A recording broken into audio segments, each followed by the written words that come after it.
सांबादिक सम्मेलन करी राज्य सरकार को बीजेपी टार्गेट। राज्य सरकार को कृषक मारण नीति को नहीं बर्षिछि बीजेपी।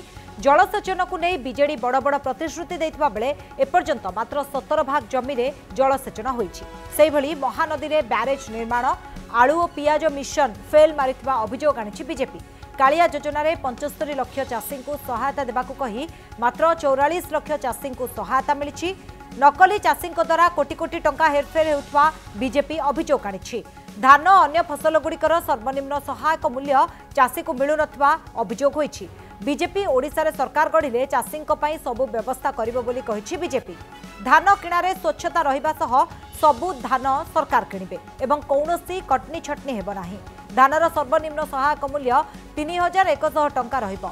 2029 सुधा 100% जलसेचन हेबो बोली कहिसेंती राज्य बीजेपी सभापति मनमोहन सामंत। ओडिशा चाषी 5000 रोजगार मासु कर पंजाब चाषी 1.5 लाख टंका मासु रोजगार कर ये समस्त प्रणिधान चिंताजनक विषय जहाँ कौ जगार अच्छा आम जलसेचन अवस्था कहले न सर आम 17 भाग जमी जलसेचन व्यवस्था अच्छु। तीन निर्वाचन इस्ताहार 2009 निर्वाचन रे आमर विजु जनता दल निर्वाचन इस्ताहार जारी कले जदि नवीन बाबू नेतृत्व 2009 सरकार हुए ताल आम प्रति ब्लॉक रे 33 भाग जमी जलसेचन व्यवस्था करूँ। 9 ରୁ 14 गला गोटे इंच जमी जलसेचित हो पारा। 2014 पुणी 10 लाख हेक्टर जमी जलसेचन करूँ।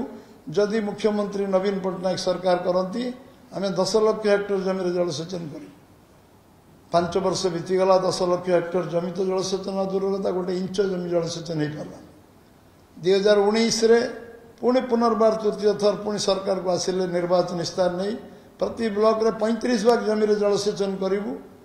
कौन सी ब्लॉक रे गोटे इंच जमी जलसेचित है बर जलसेचित जमी कमी कमी 70% रे पहुंचला। ये आम महानदी रे बेरेज 7टा करी बोली घोषणा सरकार कले। ये घोषणा सर्वस्व सरकार प्रचार सर्वस्व सरकार 7टा बेरेज विषय क्वेश्चन पचारे विधानसभा रे गत चलित विधानसभा से उत्तर देले कौन सी योजना नहीं आमको बेरेज कर कौन योजना नहीं।